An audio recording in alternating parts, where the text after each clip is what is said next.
Okay, good evening. Welcome to the October 6th Board of Selectmen's meeting. This meeting is being audio and video recorded. If you'd please stand and join us in the pledge to the flag. Pledge allegiance. To the flag of the United States of America and to the republic for which it stands, one nation, under God, indivisible, with liberty and justice for all.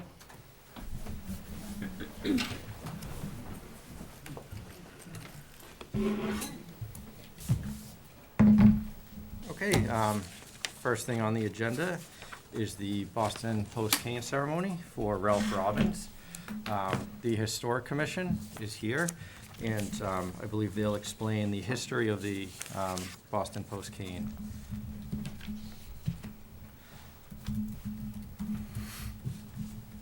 It's been a few months since you accepted this recognition, and I remember that I did send you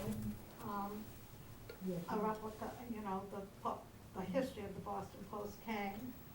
So you know that in August of 1909, Mr. Edwin A. Rosier was the publisher of the Boston Post, and he forwarded to the boards of selectmen in 700 towns in New England a gold-headed ebony cane with a request that it be presented with the compliments of the Boston Post to the oldest living man in the town, to be used by him as long as he lives, and at his death handed down to the next eldest man in the town.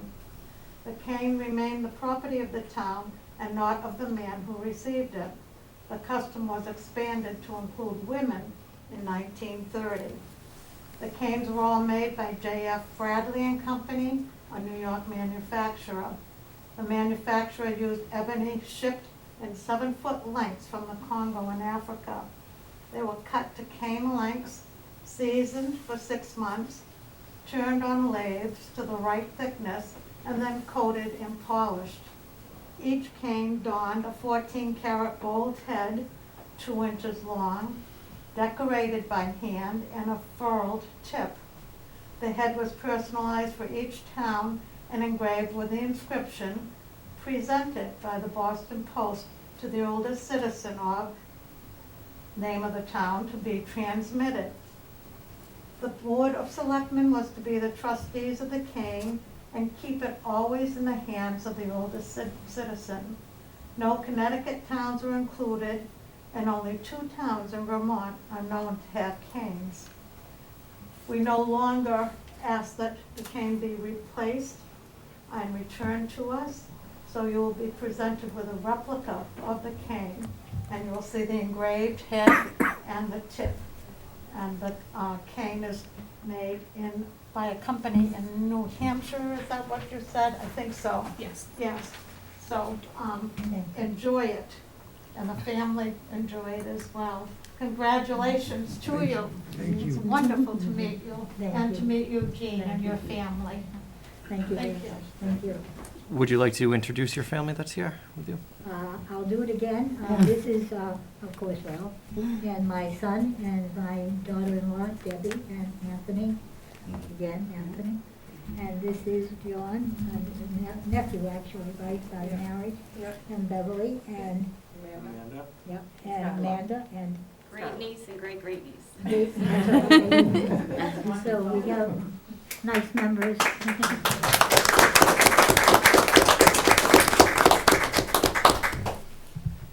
That's great. Denise, would you? Sure. I will read this to you. The Boston Post cane of the town of West Bridgewater is hereby awarded to Mr. Ralph Robbins in recognition of holding the honorary position of the eldest resident in West Bridgewater, Massachusetts, presented by the West Bridgewater Board of Selectmen on the 6th day of October 2021, Anthony J. Kinahan, Chairman, Meredith L. Anderson, Vice Chairman, Denise Reyes, Clerk. This is the certificate for you to keep that recognizes you as our eldest resident in town from us, That's yours, in huh? the town of West You can Bridgewater. keep, and your certificate, you can take it. Okay, and you also have a bouquet of flowers. I believe you said this is 44 years you've been married? I wasn't married, no. Oh, for years. okay. 32. 32, okay. Yeah. So this is for both of you. Thank you so much. You're They welcome. are very, very beautiful, thank you. Thank And you those very were much. donated by Pillsbury Florist in Oh, town. Pillsbury, They did a yeah. beautiful job. Yes, I love them, she does such a nice job. And lastly, Kane. Thank you very much. Thank you. Thank you. Congratulations. So, it's an honor. It says up here that it's from Westbrook. So Ben, we're gonna take a quick recess. Okay. So we can do some pictures. Oh, Okay. wonderful. Are we on? Yes, you- Yeah. Okay. It's fine. Are we off? Thank you.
Ben, we're back.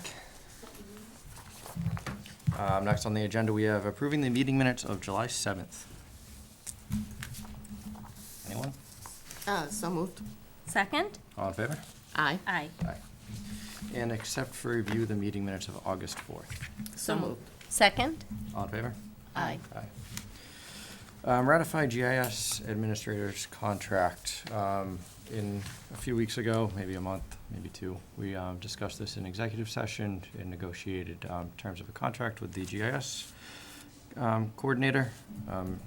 Is there any discussion or a motion to ratify the contract as presented?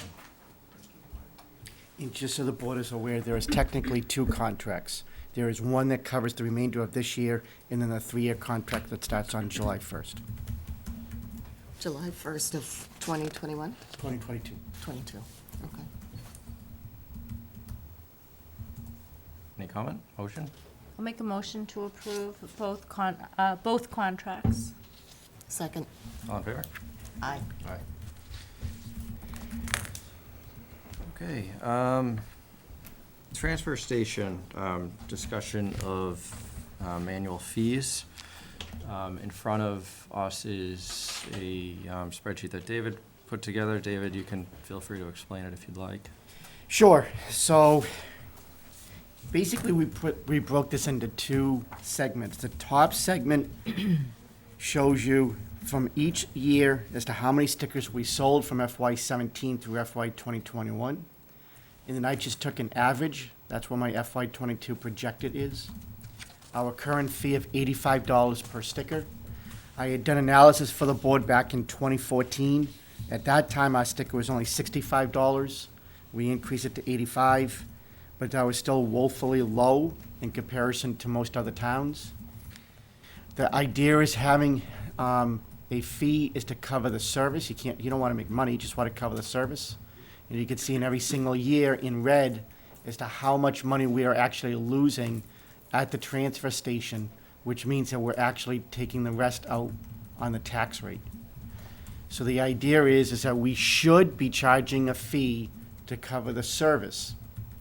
So if we look at, just I use historical comparisons so you could see it, but you could see basically in FY 2022, because that's the only year that we can actually make an effective change, is that at say $135, the fee, we would lose $77,000 instead of $169. At $150, we would lose $50,000 instead of $169. And up to $170, we would almost break even. At that time, we had talked about potentially staggering fees, because I don't think we should have a $90 increase in 1 year. The other idea is that if we're going to increase the fee, is that we could, right now, we sell our sticker from January 1st, that covers January 1st through December 30th. And we thought, I was proposing or recommending to the board that maybe what we do is we have the fee start on July 1st. So everybody gets an extra 6 months this year at no additional charge. And if we go up on the fee, then we have it kick in on July 1st. I kind of like that idea a little bit because around January 1st, people's heating bills go up. There's the holiday rush where you have additional expenses. And so maybe it's a little bit more palatable or easier for people come July 1st. But it's a discussion to determine what we should do with our transfer station fee. Thanks, David. Honestly, I would rather keep it in January. I'm all in favor that, it makes sense to progressively move towards a break even. I don't think that'll happen right away, because I don't think anyone has the desire to go up to 170. I'd like to see some staggered, 3-year approach, or maybe even potentially longer, go up $20, $25 this year, same thing following year, and year after that. My question is, what's the long-term plan? Are we planning to keep the transfer station in 10 years? Are we looking to just make sure it covers the cost and we keep it available as a utility in town? Well, I think it should cover the cost. Whether or not we decide to move a different direction eventually doesn't really, I don't think, impact current pricing. I mean, I would encourage long-term, keep the transfer station in town. I think it's a vital resource if it's reasonably priced. And it's nice to be able to go to the dump when you need to versus, you know, have your trash sitting in your yard for a week. And if by chance you're on vacation and you miss the person who you've contracted with to come by, then it's sitting out there for 2 weeks. It definitely gets a lot of use. Yeah, I like how this shows how many stickers, because that's really relevant. That's a lot of households. Okay, so it sounds like we're all in agreement that we keep this. I agree with covering expenses, but like Anthony said, we can't just do this all at once. This Right. definitely has to be staggered over several years. And in thinking about it broadly, I'm not sure if it necessarily has to support itself 100%, because even if someone does not use the dump, it's still a vital resource for the town as a whole. You know, because it's like saying, well, some people don't have children in the school. Well, they still pay taxes. Yeah. So DPW what's- utilizes it in some ways. Right, so Right. what's necessarily wrong with part of our tax revenue supporting it?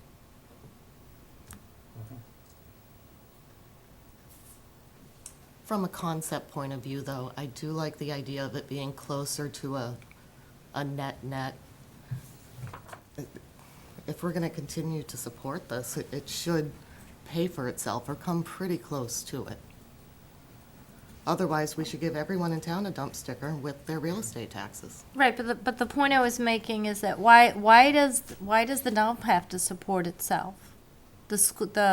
You have people in town who pay the same amount of taxes as everyone else, and they don't have children in the school.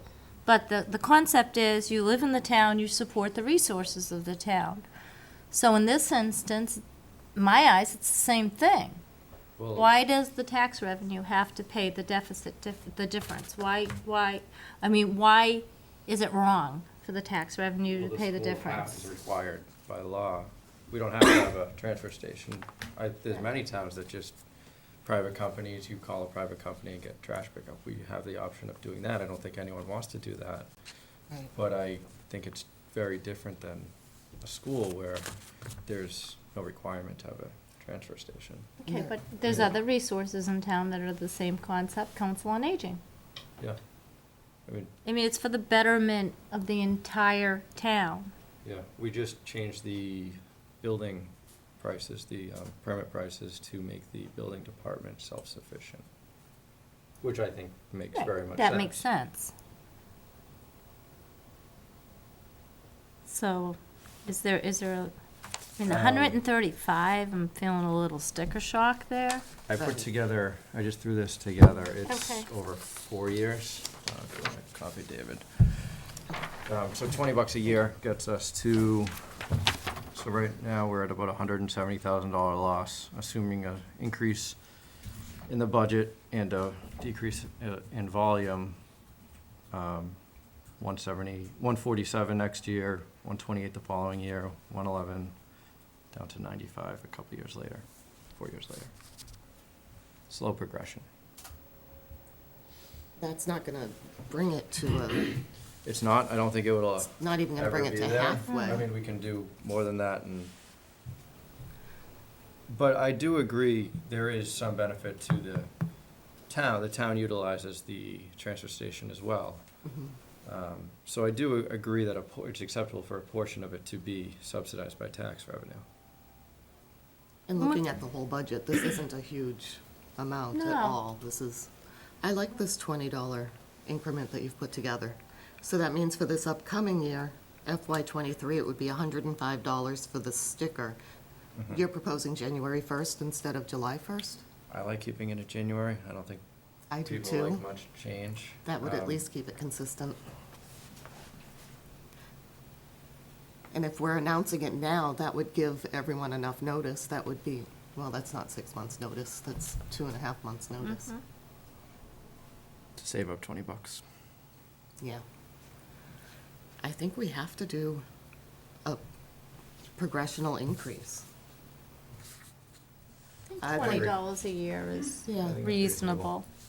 So how does this vote need to go? Do I I think we should propose? approve all 4 years, or however many years, of a $20 increase I'd now, be- rather than coming back and voting on it again in a year.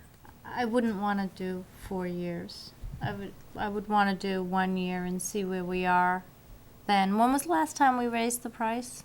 2014. Oh, my goodness. And It's that's been part of that the long. problem, is Yeah. it should increase, Consistently. a few percentage points each year. That way So- there's never a huge increase. So what if we did maybe 2 years? Because my thought process is this is based on declining usage. We don't necessarily know that'll happen, especially with the amount of development going on. And we're also faced with right now, and we have been increasing prices for the transfer station due to what's happened with recycling and all of that. Those costs, we don't really know where that's going to be in the next couple of years.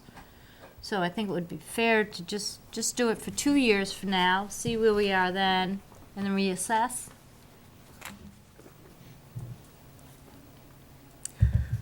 I would want to reassess in 1 year. Okay. I think, well, no, it's hard to say. Definitely not gonna. 1 year is not going to be enough. 2 years.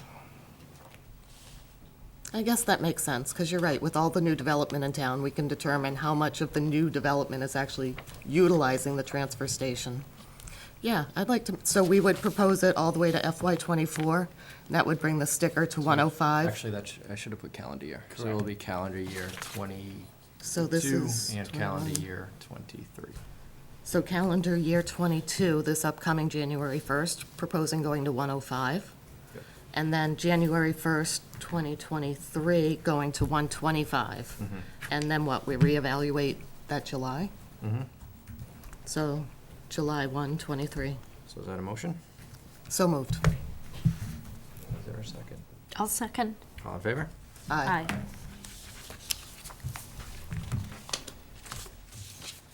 Okay. Next on the agenda, we have discussion on the Board of Assessors meeting of September 22nd. So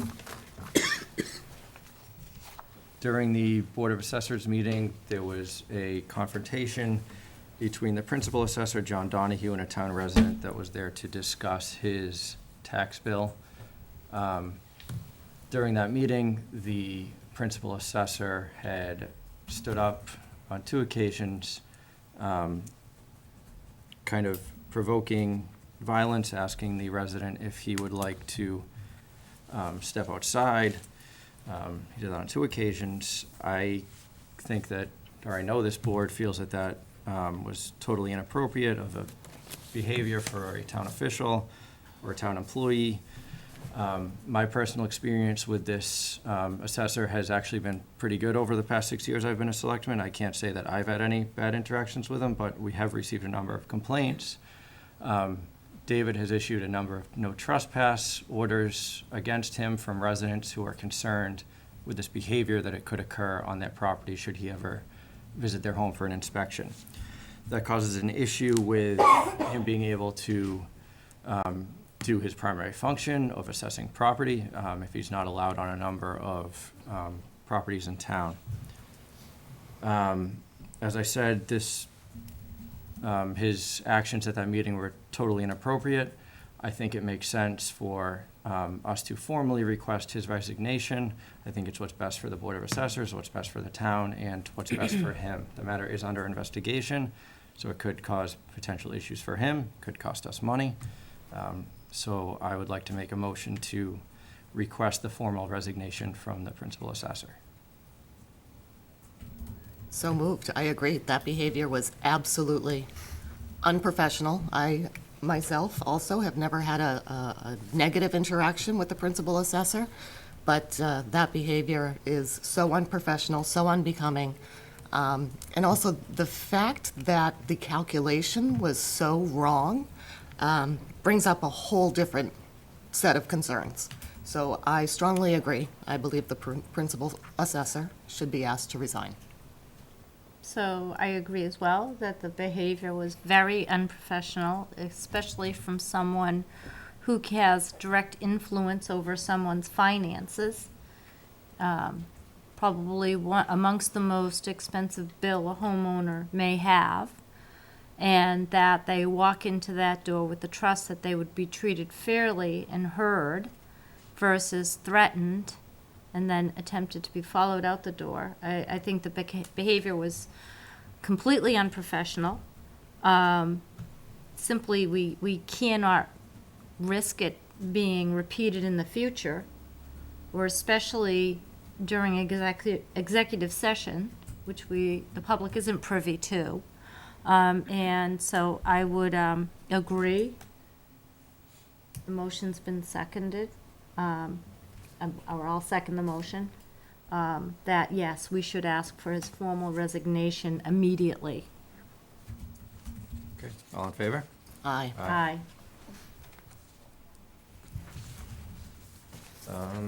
Next on the agenda, purchase and sale agreement.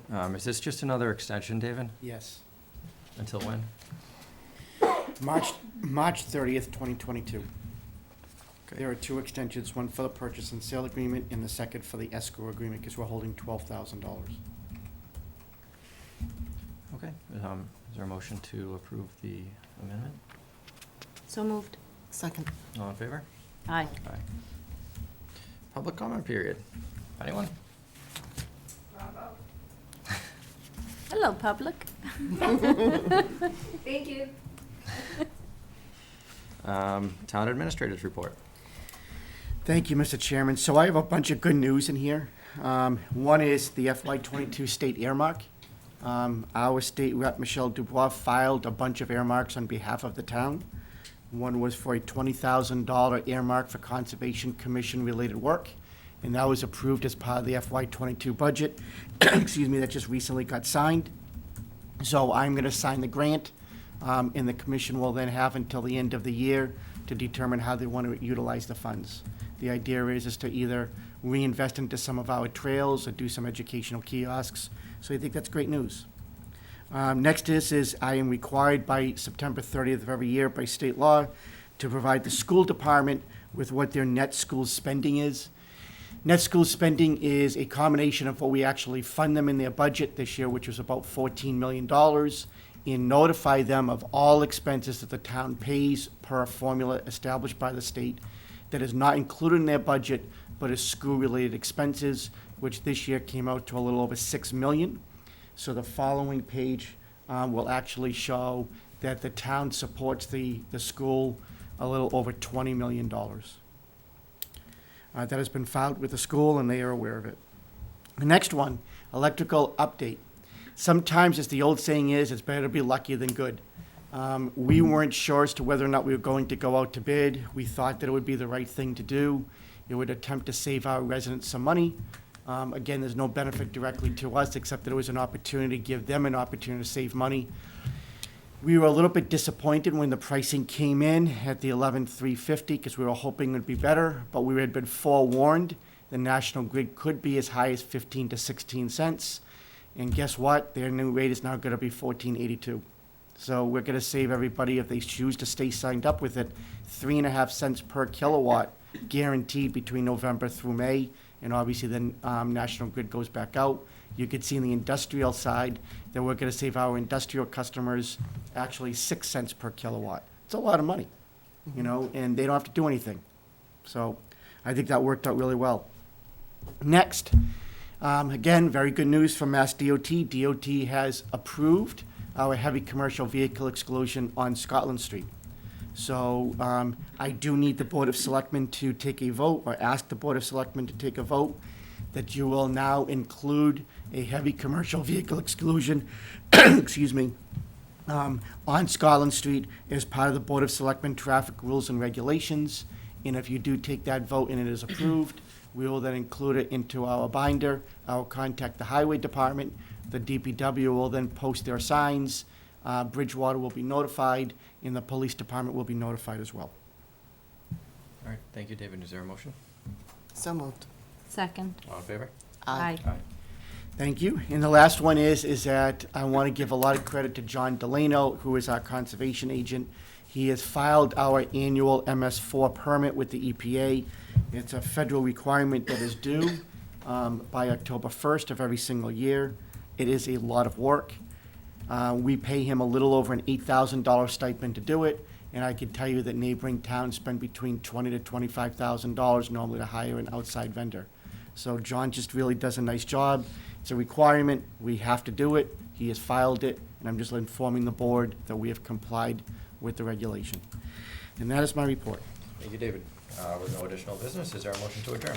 So moved. Second. All in favor? Aye. Thank you.